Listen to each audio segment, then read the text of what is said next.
Alors, aujourd'hui, on fait la correction détaillée d'un exercice de type bac. Donc ça, c'est un exercice que j'ai pris dans les archives des bacs précédents. Il me semble que c'était Centre étranger 2015, mais je ne suis pas sûre. Il faudra que je revérifie, que je vous redis.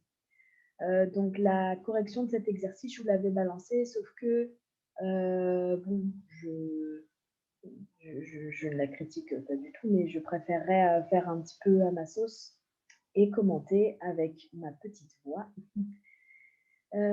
Du coup, ici, vous avez une suite pardon, qui est définie donc, par U0 égale A, et vous avez UN plus 1 égale exponentielle de 2UN moins exponentielle de UN. Donc, on remarquera que cette égalité peut aussi s'écrire comme ça. Et donc, si on vous le dit dès l'énoncé, ça veut dire que vous allez devoir vous en servir. Soit G, la fonction définie par cette chose-là. Là. On vous demande de calculer G' de X et de prouver que c'est égal à ce truc-là. Donc, dans un premier temps, si vous dérivez, donc vous êtes censé vous rappeler que la dérivée de l'exponentielle de U, c'est U' exponentielle de U. Voilà. Et du coup, si vous dérivez exponentielle de 2x, ça vous fait 2 exponentielle de 2x. Là, j'ai mis 2 collecteurs pour manger. Là. Ensuite, du coup, la dérivée d'exponentielle de x et exponentielle de x, et la dérivée de x, c'est 1. Donc, du coup, vous trouvez G' égale ça. Ça ne ressemble pas à première vue à cette chose-là, mais il vous suffit en fait de développer cette chose-là pour montrer que les deux trucs sont égaux. Donc, vous avez ça que vous développez, donc vous faites ça fait ça, ça fait ça, et ensuite vous développez, pareil avec le moins 1 qui est au-dessus, donc ça vous fait 2 exponentielles de x fois l'exponentielle de x, exponentielle de x fois 1, moins 1 fois 2 exponentielles de x, et moins 1. Et là, vous voyez que vous avez exponentielle de x fois exponentielle de x qui fait exponentielle de x au carré. Et normalement, vous savez que quand vous avez une puissance d'une puissance, vous devez multiplier les exposants. C'est pour ça que ça fait exponentielle de 2x, ce qui est très exactement ce que vous trouvez, vous, en dérivant simplement, et ça fait bien votre g de x, g' de x. Pour la première question, c'est bon. Déterminer les variations de la fonction g et donner la valeur de son minimum. Alors du coup, pour savoir les variations de g, il faut savoir quand est-ce que g' s'annule. Donc g' de x égale 0. Bien évidemment, on va reprendre cette forme factorisée parce qu'on ne sait a priori pas résoudre les choses de cette forme-là, même si on peut faire un changement de variable, ce n'est pas forcément très pratique. Du coup, on peut simplement utiliser la forme qu'on nous donne pour déterminer si c'est égal à 0, et on sait que le produit de deux facteurs est nul si l'un des deux facteurs est nul. Donc, dans un premier temps, ça nous donne exponentielle de x moins 1 égale 0, c'est-à-dire exponentielle de x égale 1, c'est-à-dire x égale 0. Dans un deuxième temps, on a 2 exponentielles de x plus 1 égale 0, ce qui vous fait, en passant le 1 et le 2 de l'autre côté, exponentielle de x égale moins 1 demi, ce qui est impossible, puisque l'exponentielle de x est strictement positive pour tout x appartenant à R. Donc, on a une seule et unique solution qui est x égale 0, et on peut faire le tableau de variation suivant. Voilà.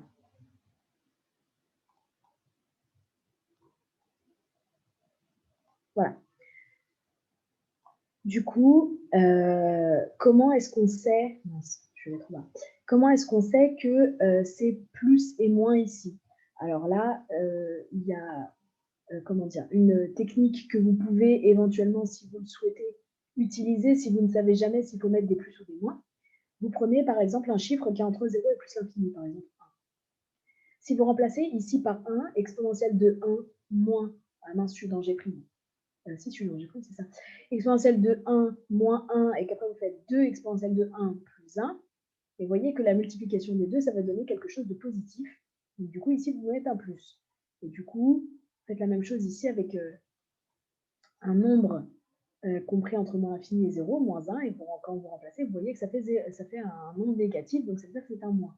Faites attention, techniquement, vous avez tous l'habitude ici, quand vous avez un 0, de mettre plus et moins de part et d'autre du 0. Attention, je vous rappelle que, par exemple, notamment pour les polynômes style x carré, voilà, x carré, c'est plus 0 plus. Voilà, pour les polynômes de degré 2 qui ont un delta égal à 0 et donc une seule et unique solution, c'est soit plus plus ou moins moins. Donc faites attention, malgré le fait que c'est vrai que dans la plupart des cas, lorsqu'on passe par 0, ça change de signe. Bon, c'est pas non plus systématique, faites attention. Du coup, on en déduit les variations de G. G est d'abord décroissante et ensuite croissante. Ici, comme la question, c'est déterminer les variations et non pas tracer le tableau de variations, vous n'avez pas besoin de calculer les limites ici à droite et à gauche, enfin en plus infini et en moins infini. Et pour trouver cette valeur-là ici, eh ben, on calcule à part G de 0, puisque vous voyez que là, c'est la colonne entre guillemets 0 et la ligne du G, donc on veut G de 0. Vous remplacez par 0 dans G, c'est-à-dire dans celle-là, là. Vous remplacez par 0 dans G, vous trouvez 0. Donc ça veut dire que le minimum, c'est 0. Donc si le minimum, c'est 0, bon, on peut en déduire que G est positif sur R. Donc ça, c'était pour l'étude de la fonction G, dont bien évidemment, nous allons nous servir plus tard.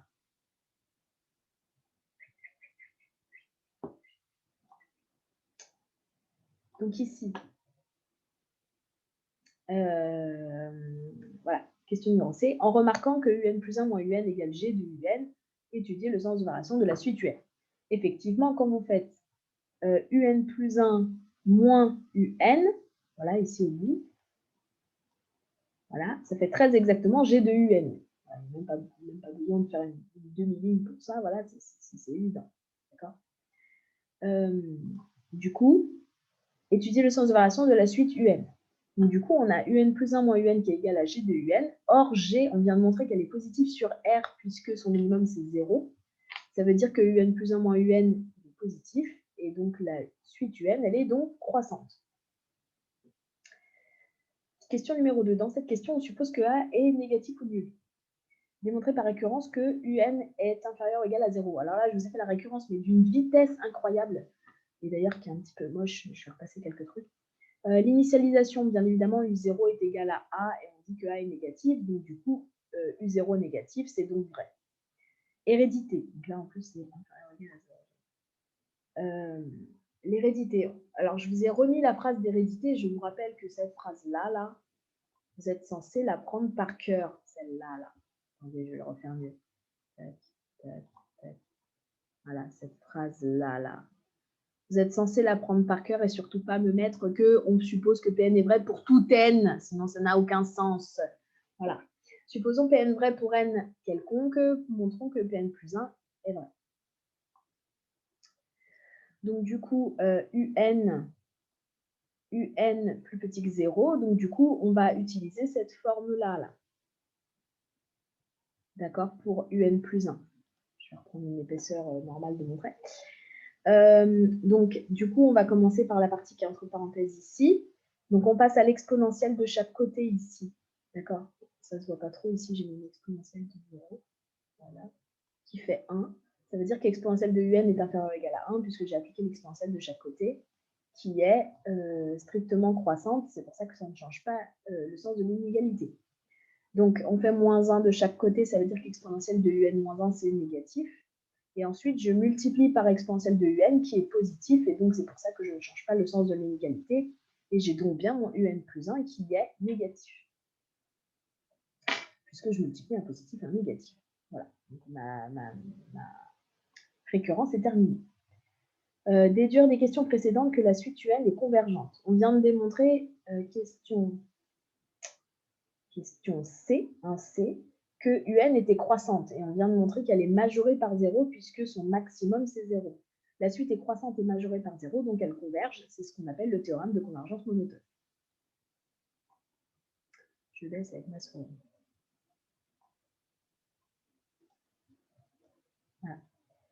Voilà. Du coup, déduire des questions précédentes que la suite est convergente, c'est bon. Dans le cas où A vaut 0, donnez la limite de UN. Alors, j'ai deux méthodologies possibles. D'accord, je vais pas ce reste là. J'ai deux méthodologies possibles. En fait, quand vous calculez U1 à partir de U0 égale 0, donc U1, c'est exponentielle de 2 fois 0 moins exponentielle de 0, ça fait 0. Donc, on peut supposer que la suite, elle est égale à 0 partout.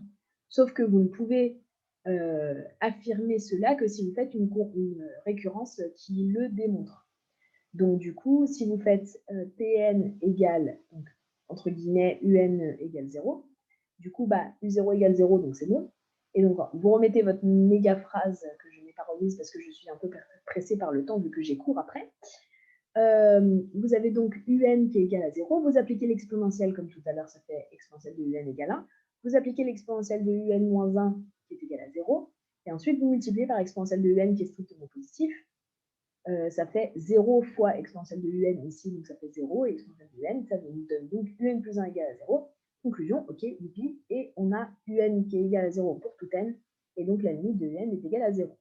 Il y avait une deuxième méthode que vous pouviez faire, c'est que, en fait, ici, vous avez montré que un il était plus petit que 0, voilà, et le fait qu'elle soit croissante, d'accord, le fait que la suite soit croissante, ça veut dire que forcément, le terme d'après, il est plus grand ou égal que le terme d'avant, ce qui paraît logique. Ça veut dire que tous les un, ils sont plus grands que u0, vu que la suite, elle est croissante, d'accord? Donc, si les un sont plus grands que u0, ça veut dire que les un sont plus grands que 0, puisque u0 égale 0. Et si tous les un sont plus grands que 0 et tous les un sont plus petits que 0 ici, parce que je vais montrer qu'ils sont de A, ça veut forcément dire que un égale 0 pour tout n. Voilà, c'est une autre méthode un petit peu alternative, mais du coup, celle-là nécessite davantage des phrases et des explications précises plutôt que la récurrence. Voilà, mais c'est valable aussi, bien évidemment. Ensuite, on vous demandait... Ensuite, on vous demandait, donc bien évidemment, du coup, comme la suite était égale à 0 pour tout n, hein, donc du coup, dans cette question, on suppose que A est strictement positif. La suite un étant croissante, la question 1 permet d'affirmer pour tout entier naturel n que un supérieur ou égal à A. C'est ce qu'on a dit tout à l'heure. En fait, le fait que la suite soit croissante, ça veut dire que un il est plus grand que 0, que u0, pardon, et donc il est plus grand que A, d'accord, puisque u0 égale A. Démontrer que pour tout entier naturel n, on a un plus 1 moins un supérieur ou égal à g de A. Donc là, pour le coup, vous savez que un plus 1 moins un, c'est égal à g de un, on l'a démontré là. Enfin, on l'avait démontré, on ne l'avait pas démontré, mais on le savait. Donc en fait, ça revient à montrer que g de un, bah, c'est plus grand que g de A. Vous voyez ça là. Ça là, c'est équivalent à dire que g de un est plus grand que g de A. D'accord? Or, un est supérieur ou égal à A, d'après l'énoncé. Donc, comme g est croissante sur 0 plus infini, je n'ai pas besoin de scroller en haut, hein, vous vous rappelez que c'était décroissant jusqu'à 0, recroissant après. Donc, c'est croissant à partir de 0. Pourquoi à partir de 0? Parce que la A est positif, d'accord? Parce qu'on est donc sur 0 plus infini.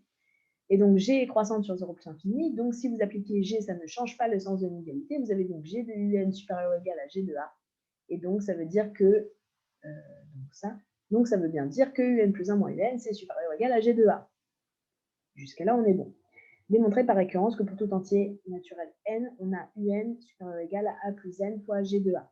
Là, pareil, je vous ai fait une récurrence express. Donc, pour l'initialisation, vous avez u0 qui est égal à a. u0 est bien évidemment plus grand ou égal que a plus 0 fois ga, puisque c'est égal à a en l'occurrence, donc c'est OK. Hérédité, vous mettez votre petite phrase, supposons, et vous mettez votre hypothèse de récurrence au début. D'accord? Vous savez... Ça, je le mets là. Ça, je l'ai tiré de ici, là. D'accord? Puisque un plus 1 moins un, c'est égal à g de un, du coup, un plus 1, bah, c'est g de un plus un. D'accord? Ça veut dire que quand j'ai un et que je veux arriver à un plus 1, j'ai juste à additionner par g de un. Donc, c'est très exactement ce que je fais. J'additionne g de un de chaque côté. Donc là, j'ai additionné g de un, là, j'ai additionné g de un. Or, ici, là, pour passer de là à là, on a démontré, question ici, là, question 3A, donc je vais mettre des petites couleurs, bougez pas, tac, tac, ici, ce truc-là là, qu'on a démontré là, voilà, on l'utilise là. Ce G de UN là, et bien du coup, on dit qu'il est plus grand que ce G de A là, et du coup, on utilise cette égalité-là pour majorer G de UN, et donc, enfin plutôt le numérique en l'occurrence, et du coup, on a notre A plus N GA plus G de A, qui, quand vous le factorisez par G de A, fait N plus 1 GA, ce qui est très exactement ce dont vous avez besoin pour votre récurrence. Et donc ici, de l'autre côté, on a UN plus G de UN qui fait UN plus 1, après ce qu'on a mis ici. Donc, vous avez bien Pn plus 1 qui est vrai, et vous avez bien tout est OK, tout marche bien, etc. Déterminer la limite de la suite UN. Alors là, c'est simple, en fait. N'oubliez pas, je vais baisser le... Voilà. Voilà. Ici, donc, je me dépêche. Donc ici, on a UN qui est plus grand que A plus N fois G de A. D'accord? A et G de A, c'est des nombres, d'accord? C'est un nombre et l'image d'un nombre. Donc, tous les deux, ce sont des nombres. Donc, ça veut dire que comme G de A est positif, puisque A est positif, donc G de A est positif puisque G est croissante, du coup, A plus N fois G de A, c'est plus l'infini, la limite. Et donc, vous avez UN qui est plus grand qu'un truc qui tend vers plus l'infini. Donc, d'après votre théorème de comparaison, c'est un théorème concernant les limites, vous avez donc la limite de UN qui est égale à plus l'infini. D'accord? Donc, je vais les deux finir parce que après je cours. Hop, hop, hop, hop, hop, hop, hop. Voilà.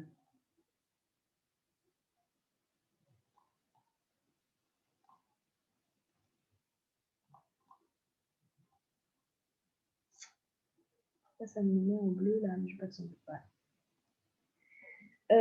Donc ensuite, dans cette question, on prend A égale 0,02. L'algorithme suivant a pour but de déterminer le plus petit entier n tel que UN supérieur strictement à m où m désigne un réel positif. Cet algorithme est incomplet. Donc là, je vous ai mis l'algorithme en Python, parce que de base, dans le type bac, c'était un algorithme quoi, papier. Donc du coup, from math import étoile, donc U égale 0,02, ça c'est parce que U0 égale 0,02 et N égale 0, puisque bien évidemment, on commence à U0. M égale float input, saisir la valeur de M, ça c'est parce qu'on demande à l'utilisateur de rentrer une valeur réelle, a priori décimale, d'accord, pour N. On dit juste que c'est un réel positif. J'aurais pu marquer une condition pour le positif, mais voilà, je n'ai pas vu. While. Donc, en gros, ce que vous devez retenir, c'est que nous allons devoir calculer le terme d'après UN. Je vais mettre la correction à côté. Voilà. Voilà. Voilà. Voilà. Enlève-moi ça. Voilà. La correction, elle est là. Donc, en fait, du coup, c'est tant que mon U, d'accord, il est plus petit que M, je continue de calculer le terme suivant. D'accord? Donc, tant que U est plus petit ou égal à M, je fais. Et donc là, je dois d'une part calculer le terme suivant, et ensuite N, il va devenir N plus 1, puisque bien évidemment, calculer le terme suivant, ça revient à faire N égale N plus 1. Et donc, du coup, je remonte. Quelle est l'expression de mon UN plus 1? C'est exponentielle de 2UN moins exponentielle de UN. Donc, du coup, je recopie très exactement la même formule pour UN plus 1, sauf que je ne mets pas les indices. Ça me donne exponentielle de 2 fois U moins exponentielle de U. Voilà, pour compléter l'algorithme. Et print N, bien évidemment, à la fin, pour afficher la valeur de NN plus 1. Et après, on vous demande, à l'aide de la calculatrice, déterminer la valeur de cet algorithme si N égale 60. Ça veut dire que vous allez devoir utiliser un numworks. Je vais me dépêcher.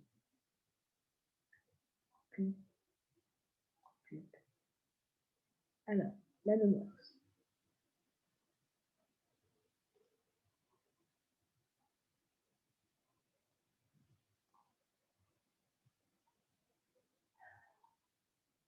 Voilà.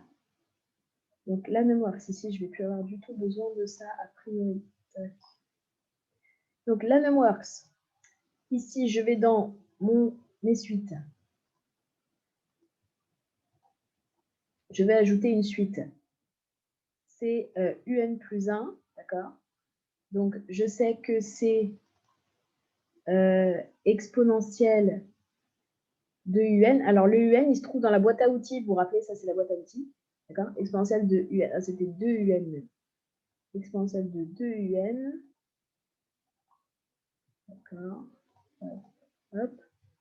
Exponentielle de 2 UN moins exponentielle de UN. Voilà. Et ensuite, U0, on a dit que c'était 0,02. Voilà. Et donc, on veut juste afficher les valeurs. D'accord? Donc, bien évidemment, il faut régler l'intervalle si jamais vous ne l'avez pas déjà fait, parce que sinon, ça vous affiche que les 10 premières valeurs. Et on peut afficher, je sais pas moi, les 60 premières valeurs. Voilà. Voilà. Pas 1, parce que bien évidemment, on veut U1, U2, U3, U4, etc. Bon. Et du coup, vous regardez quand est-ce que ça dépasse 60. Oups, pardon. Je vais aller trop bas. Voilà. Voilà. Et donc, du coup, bah, c'est à partir de n égale 36 que la valeur, elle sera supérieure à 60. D'accord? Du coup, la réponse que affichera votre algorithme en sortie, c'est n égale 36. Voilà, vous voyez qu'après, ça augmente très, très vite, une croissance exponentielle, hein, tout ça. Et cela termine notre exercice de bac blanc, enfin, du moins d'exercice d'entraînement pour le bac blanc. Donc, si vous avez d'autres questions concernant ça, n'hésitez pas. Et sinon, je vous laisse faire le reste du PDF que je vous ai préparé pour vous entraîner pour le bac blanc. Je vous lance tous les corrigés de tout ce que je vous ai envoyé dès que possible. Et je vous souhaite bon courage pour vos révisions.